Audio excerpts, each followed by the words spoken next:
ಎಲ್ಲರಿಗೂ ಮತ್ತೊಂದು ಸಾರಿ ಕರ್ತನಾದ ಯೇಸು ಕ್ರಿಸ್ತನ ನಾಮದಲ್ಲಿ ನಿಮ್ಮೆಲ್ಲರಿಗೂ ನಾನು ವಂದನೆಗಳನ್ನು ನಮಸ್ಕಾರಗಳನ್ನು ಸಲ್ಲಿಸುವಂತವನಾಗಿದ್ದೇನೆ.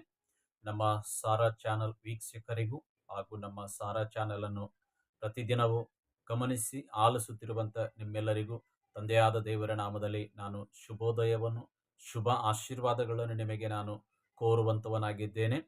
ಈ ಮುಂಜಾನೆ ನಾವು ಈ ಸಂದರ್ಭದಲ್ಲಿ ಮತ್ತೊಂದು ಸಾರಿ ದೇವರ ವಾಕ್ಯವನ್ನು ಆಲಿಸೋಣ. ಈ ದಿನ ದೇವರ ವಾಕ್ಯ ಕೀರ್ತನೆಗಳ ಪುಸ್ತಕ ಹಳೆ ಒಡಂಬಡಿಕೆ ಕೀರ್ತನೆಗಳು 34ನೇ ಕೀರ್ತನೆ 1ನೇ ಅಧ್ಯಾಯದಲ್ಲಿ ನೋಡುವಾಗ ಭಕ್ತನಾದ ದಾವೀದನು ಅಲ್ಲಿ ಹೀಗೆ ಬರೆಯಲ್ಪಡ್ತಾ ಇದ್ದಾನೆ. ಕೀರ್ತನೆಗಳು 34 1ನೇ ವಚನದಲ್ಲಿ, ನಾನು ಯೆಹೋವನನ್ನು ಎಡಬಿಡದೆ ಕೊಂಡಾಡುವೆನು, ಆತನ ಸ್ತೋತ್ರವು ಯಾವಾಗಲೂ ನನ್ನ ಬಾಯಿಯಲ್ಲಿ ಇರುವುದು. ನಾನು ಯೆಹೋವನನ್ನು ಎಡಬಿಡದೆ ಕೊಂಡಾಡುವೆನು, ಆತನ ಸ್ತೋತ್ರವು ಯಾವಾಗಲೂ ನನ್ನ ಬಾಯಿಯಲ್ಲಿ ಇರುವುದು ಎಂಬುದಾಗಿ ಭಕ್ತನಾದ ದಾವೀದನು ಹೇಳ್ತಾ ಇದ್ದಾನೆ. ನಾನು ಯೆಹೋವನನ್ನು ಎಡಬಿಡದೆ ಕೊಂಡಾಡುವೆನು ಎಂಬುದಾಗಿ ಈ ಭಕ್ತನ ಕುರಿತಾಗಿ ನಾವು ಕಲಿಯುವಾಗ, ಈ ಭಕ್ತನು ಸಾಮಾನ್ಯವಾದ ಒಬ್ಬ ಮನುಷ್ಯನಲ್ಲ ರೀ. ಮೊದಲು ಆತನು ಸಾಮಾನ್ಯನಾಗಿದ್ದ. ಸಾಮಾನ್ಯವಾದ ಅಂತಂದ್ರೆ ಆತನ ಕುಟುಂಬದಲ್ಲೇ ಆತನು ತಿರಸ್ಕರಿಸಲ್ಪಟ್ಟವನು. ಆತನ ಕುಟುಂಬದವರ ದೃಷ್ಟಿಯಲ್ಲಿ ಆತನು ಬೇಡವಾದವನು ಎಂಬುದಾಗಿ ಆತನ ಕುಟುಂಬದವರು ಆತನನ್ನು ನೋಡ್ತಾ ಇದ್ರು. ಯಾವ ರೀತಿಯಾಗಿ ಅಂತಂದ್ರ, ದಾವೀದನ ಚರಿತ್ರೆಯನ್ನು ಕಲಿಯುವಾಗ ಆತನ ತಂದೆಗೆ ಆತನ ಕೊನೆಯ ಮಗನು, ಆತನ ತಂದೆ ಈಶೆಯನಿಗೆ ಇವನು ಕೊನೆಯ ಮಗನಾಗಿದ್ದ. ಕೊನೆಯ ಮಗನಾಗಿರುವಂತ ದಾವೀದನು ಕುರಿ ಕಾಯುವಂತ ಕೆಲಸವನ್ನು ಮಾಡ್ತಾ ಇದ್ದ. ಕುರಿ ಕಾಯುವಂತ ಕೆಲಸ ಮಾಡುತ್ತಿರುವಂತ ಈತನನ್ನು ಆತನ ಕುಟುಂಬದವರು ಏನ್ ಮಾಡ್ತಾ ಇದ್ರು, ಈತನಿಗೆ ಬುದ್ಧಿ ಇಲ್ಲ, ಈತನ ಜ್ಞಾನವಿಲ್ಲ ಎಂಬುದಾಗಿ ಆತನ ಏನ್ ಮಾಡ್ತಾ ಇದ್ರ ಅಂತಂದ್ರೆ, ಈತನ ಕುರಿ ಕಾಯ್ತಾ ಇದ್ದಾನಪ್ಪ ಅಷ್ಟರ ಮಟ್ಟಿಗೆ ಇವನು ಎಂಬುದಾಗಿ ಆತನ್ನು ತಿಳ್ಕೊಳ್ತಾ ಇದ್ರು. ಆದರೆ ಒಂದು ದಿನ ದೇವರ ಸಮಯ ಬಂತು, ದೇವರ ಒಂದು ಆರಿಸುವಿಕೆ ಬಂದಾಗ, ದೇವರ ಸಮಯ ಬಂದಾಗ ತಿರಸ್ಕರಿಸಲ್ಪಟ್ಟವನು, ಯಾವ ಯೋಗ್ಯತೆ ಇಲ್ಲದವನು ಎಂಬುದಾಗಿ ಹೇಳಿದಂಥವನನ್ನು ದೇವರು ಆರಿಸಿಕೊಳ್ತಾನೆ. ಸಮುವೇಲ ಪ್ರವಾದಿಯ ಮೂಲಕವಾಗಿ ದೇವರು ಅವನನ್ನು ಆರಿಸಿಕೊಂಡು ಅವನನ್ನು ಒಂದು ಇಸ್ರಾಯೇಲರ ಕುಲಕ್ಕೆ ದೇವರು ಆತನ ಅರಸನನ್ನಾಗಿ ನೇಮಿಸ್ತಾನ್ರಿ. ನೆನಪಿಟ್ಕೊಡ್ರಿ, ಯಾವುದೇ ವಿದ್ಯವಿಲ್ಲ, ಯಾವುದೇ ಪದವಿ ಇಲ್ಲ, ಯಾವುದೇ PhD ಇಲ್ಲ, ಯಾವುದೇ ತರಬೇತಿಗಳಿಲ್ಲ. ಆದರೆ ಆತನು ದೇವರನ್ನು, ನಾನು ಯೆಹೋವನನ್ನು ಎಡಬಿಡದೆ ಸ್ತೋತ್ರ ಮಾಡುವೆನು, ಆತನ ಸ್ತೋತ್ರವು ಯಾವಾಗಲೂ ನನ್ನ ಬಾಯಿಯಲ್ಲಿರುವುದೆಂಬುದಾಗಿ ಆತನು ಕುರಿ ಕಾಯುವಂತ ಸಂದರ್ಭದಲ್ಲಿ ದೇವರನ್ನು ಆರಾಧನೆ ಮಾಡುವುದನ್ನು ಬಿಡಲಿಲ್ಲ, ದೇವರಿಗೆ ಸ್ತೋತ್ರಗಳನ್ನು ಮಾಡುವುದನ್ನು ಬಿಡಲಿಲ್ಲ. ಆತನು ಕುರಿ ಕಾಯುತ್ತಾ ದೇವರ ಹಾಡುಗಳನ್ನು ಹಾಡ್ತಾ ಇದ್ದ, ದೇವರ ನಾಮವನ್ನು ಸ್ಮರಿಸ್ತಾ ಇದ್ದ. ಆದುದರಿಂದ ದೇವರ ಸಮಯ ಬಂದಾಗ ಆತನ ಯೋಗ್ಯತೆಗಳನ್ನು ನೋಡಿಲ್ಲ, ಬದಲಾಗಿ ಆತನಲ್ಲಿರುವಂತ ಆಸಕ್ತಿಯನ್ನು ನೋಡಿ, ಆತನಲ್ಲಿರುವಂತ ದಾಹವನ್ನು ನೋಡಿ ದೇವರು ಈತನು ಯೋಗ್ಯನು, ಯಾರನ್ನ? ಇಸ್ರಾಯೇಲರನ್ನ ಆಳುವುದಕ್ಕಾಗಿ ಈತನು ಯೋಗ್ಯನೆಂಬುದಾಗಿ ಸಾಮಾನ್ಯ ಕುರಿ ಕಾಯುತ್ತಿರುವಂತಹ ಬಾಲಕನನ್ನು ತಂದು ಇಸ್ರಾಯೇಲ್ ಜನರಿಗೆ ಅರಸನನ್ನಾಗಿ ದೇವರು ನೇಮಿಸಿದ. ಹಲ್ಲೇಲೂಯ, ದೇವರಿಗೆ ಸ್ತೋತ್ರವಾಗಲಿ. ಇವತ್ತು ಅನೇಕ ವಿದ್ಯೆ ಇಲ್ಲದಂತ ಜನರನ್ನು ಕೀಳಾಗಿ ನೋಡ್ತಾರೆ. ಅವನು ವಿದ್ಯೆ ಇಲ್ಲ, ಅವನಿಗೆ ಬುದ್ಧಿ ಇಲ್ಲ, ಅವನಿಗೆ ಯಾವುದೇ ತರಬೇತಿ ಮಾಡಿಲ್ಲ, ಆತನಿಗೆ ಯೋಗ್ಯತೆಗಳಿಲ್ಲ ಎಂಬುದಾಗಿ ತಿರಸ್ಕಾರ ಮಾಡ್ತಾರೆ. ತಿರಸ್ಕಾರ ಮಾಡಬೇಡ್ರಿ, ಯಾರಿಗೂ ತಿರಸ್ಕಾರ ಮಾಡಕ್ ಹೋಗ್ಬೇಡ್ರಿ. ತಿರಸ್ಕರಿಸಲ್ಪಟ್ಟವರೇ ಕುಗ್ಗಿ ಹೋಗ್ಬೇಡ್ರಿ. ಒಂದು ದಿನ ನಿಮಗೆ ಬರುತ್ತಾ, ಒಂದು ಸಮಯ ಬರುತ್ತಾ. ಆ ಸಮಯ ಬರ್ಬೇಕಾದ್ರೆ ನೀನು ಯಾವಾಗಲೂ ದೇವರಿಗೆ ಸ್ತೋತ್ರಗಳನ್ನು ಮಾಡ್ಬೇಕಂತ ದಾವೀದನು ಹೇಳ್ತಾ ಇದ್ದನಲ್ಲ, ನಾನು ಯೆಹೋವನನ್ನು ಎಡಬಿಡದೆ, ಅಂದ್ರೆ ಪ್ರತಿ ದಿನ, ಪ್ರತಿ ನಿಮಿಷ, ಪ್ರತಿ ಗಳಿಗೆ, ಪ್ರತಿ ಸೆಕೆಂಡ್ ನಾವು ದೇವರಿಗೆ ಸ್ತೋತ್ರ ಮಾಡ್ಬೇಕಂತ. ಕುಂತ್ರು ಸ್ತೋತ್ರ ಮಾಡ್ಬೇಕಂತ, ಮಲಗಿದ್ರು ಸ್ತೋತ್ರ ಮಾಡಬೇಕು, ಕೆಲಸ ಮಾಡಿದ್ರು ಸ್ತೋತ್ರ ಮಾಡಬೇಕು, ಪ್ರಯಾಣ ಮಾಡಿದ್ರು ಸ್ತೋತ್ರ ಮಾಡಬೇಕು. ದೇವರಿಲ್ಲದೆ ನಮಗೆ ಬೇರೆ ಏನಿಲ್ಲ ಎಂಬುದಾಗಿ ದಾವೀದನು ಕಲಿಸ್ತಾ ಇದ್ದಾನ. ದೇವರಿಗೆ ಆತನ ಎಡಬಿಡದೆ ಸ್ತೋತ್ರ ಮಾಡುವಾಗ ಆತನ ಬಾಯಲ್ಲಿ ದೇವರ ನಾಮ ಇರುವುದರಿಂದ ದೇವರು ಆತನನ್ನು ಉನ್ನತವಾದ ಆಶೀರ್ವಾದಕ್ಕೆ ತಂದನು ಎಂಬುದಾಗಿ ನಾವು ನೋಡುವಂತವ್ರು. 40 ವರ್ಷ, ಒಂದಲ್ಲ ಎರಡಲ್ರಿ, 5 ವರ್ಷವಲ್ಲ, 40 ವರ್ಷ ದೇವರು ಆತನನ್ನು ಅರಸನನ್ನಾಗಿ ನೇಮಕ ಮಾಡಿದನು. ಪ್ರಿಯರೇ, ಇದು ದೇವರಿಂದ ಮಾತ್ರ ಸಾಧ್ಯ. ಇವತ್ತು ಅಡವಿ ಆಕಾಶದಲ್ಲಿ ಹಾರಾಡುವ ಹಕ್ಕಿಗಳನ್ನು ನೋಡ್ರಿ, ಅವು ಮುಂಜಾನೆ, ಮಧ್ಯಾಹ್ನ, ಸಾಯಂಕಾಲ, ರಾತ್ರಿ ದೇವರಿಗೆ ತಮ್ಮ ಸ್ವರಗಳಿಂದ ಕೂಗ್ತಾನೆ ಇರ್ತಾವ.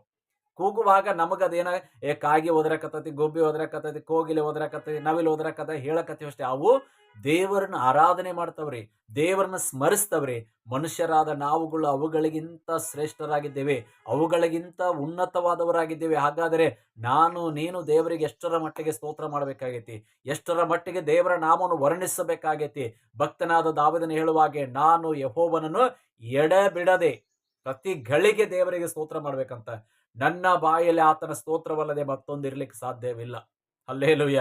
ಇವತ್ತು ನಮ್ಮ ಬಾಯಲ್ಲಿ ಏನಿದೆ, ನಾವು ದೇವರನ್ನು ಯಾವ ರೀತಿಯಾಗಿ ಸ್ತೋತ್ರ ಮಾಡ್ತಾ ಇದ್ದೀವಿ, ದೇವರಿಗೆ ಯಾವ ರೀತಿಯಾಗಿ ನಾವು ಪ್ರಾರ್ಥನೆ ಮಾಡ್ತಾ ಇದ್ದೀವಿ, ದೇವರ ಸನ್ನಿಧಾನಕ್ಕೆ ಯಾವ ರೀತಿಯಾಗಿ ಬರ್ತಾ ಇದೀವಿ ಎಂಬುದಾಗಿ ನಿಮ್ಮನ್ನೇ ನೀವೇ ಪರೀಕ್ಷೆ ಮಾಡಿಕೊಳ್ಳ್ರಿ. ಒಂದು ವೇಳೆ ನೀನು ಧಿಕ್ಕರಿಸಲ್ಪಟ್ಟಿದೆಯಾ, ಒಂದು ವೇಳೆ ತಿರಸ್ಕರಿಸಲ್ಪಟ್ಟಿದೆಯಾ, ನಿನ್ನಲ್ಲಿ ವಿದ್ಯೆ ಇಲ್ಲ, ನಿನ್ನಲ್ಲಿ ಬುದ್ಧಿ ಇಲ್ಲ, ಚಿಂತೆ ಮಾಡಬೇಡ್ರಿ. ದೇವರ ಸಮಯ ಬರುತ್ತಾ. ದೇವರ ಸಮಯ ಬರುವಾಗ ನಿನ್ನ ಯೋಗ್ಯತೆಗಳು ದೇವರ ಮುಂದೆ ಅವಾಗ ಎನಿಸಲ್ಪಡುತ್ತ. ನಿನ್ನ ನಂಬಿಕೆ ಅವಾಗ ದೇವರ ಸನ್ನಿಧಾನದಲ್ಲಿ ಬಹಳ ಅಮೂಲ್ಯ ಎಂಬುದಾಗಿ ಕಾಣಿಸಲ್ಪಡುತ್ತ. ಆ ಅಮೂಲ್ಯ ಎಂಬುದಾಗಿ ಕಾಣಿಸಲ್ಪಟ್ಟಾಗ ದೇವರು ನಿನ್ನನ್ನು ಆರಿಸಿಕೊಂಡು ದೊಡ್ಡ ಅರಸನನ್ನಾಗಿ, ದೊಡ್ಡ ನಾಯಕನನ್ನಾಗಿ, ದೊಡ್ಡ ಉದ್ಯೋಗದಲ್ಲಿ ದೇವರು ನಿನ್ನನ್ನು ನೇಮಿಸುವ ಒಂದು ಸಂದರ್ಭ ಬರುತ್ತಾ. ಆ ಸಂದರ್ಭ ಬರುವ ತನಕ ಮನುಷ್ಯನಾದ ನೀನು ಕಾಯಲೇಬೇಕಾಗೈತಿ. ಇವತ್ತು ನಿನ್ನ ತಿರಸ್ಕರಿಸಲ್ಪಟ್ಟಿದ್ರು ಚಿಂತೆ ಮಾಡಬೇಡ. ನಿನ್ನ ಅಕ್ಕಪಕ್ಕದಲ್ಲಿರುವ ವಿದ್ಯಾವಂತರಾಗಿರ್ಬೋದು, ಉನ್ನತವಾದ ಕೆಲಸದಲ್ಲಾಗಿರ್ಬೋದು, ಚಿಂತೆ ಮಾಡಬೇಡ. ಒಂದು ಸಮಯ ನಿನಗಾಗಿ ದೇವರು ಕೊಟ್ಟಿದ್ದಾನ.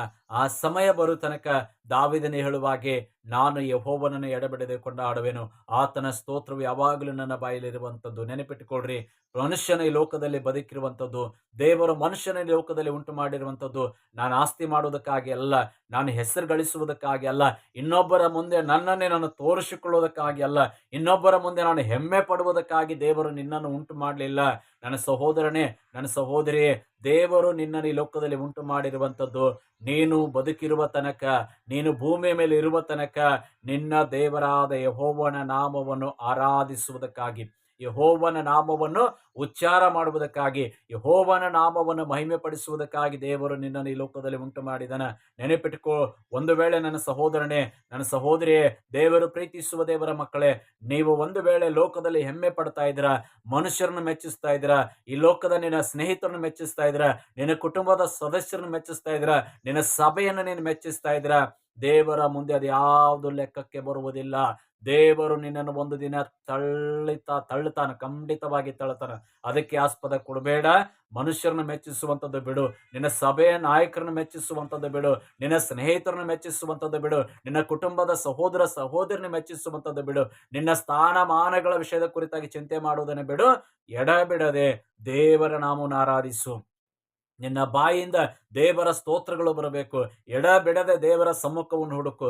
ದೇವರಿಗೆ ಮೆಚ್ಚುಗೆಯ ರೀತಿಯಲ್ಲಿ ಜೀವನ ಮಾಡು. ಅದೇ ನಿಜವಾದ ಜೀವಿತ.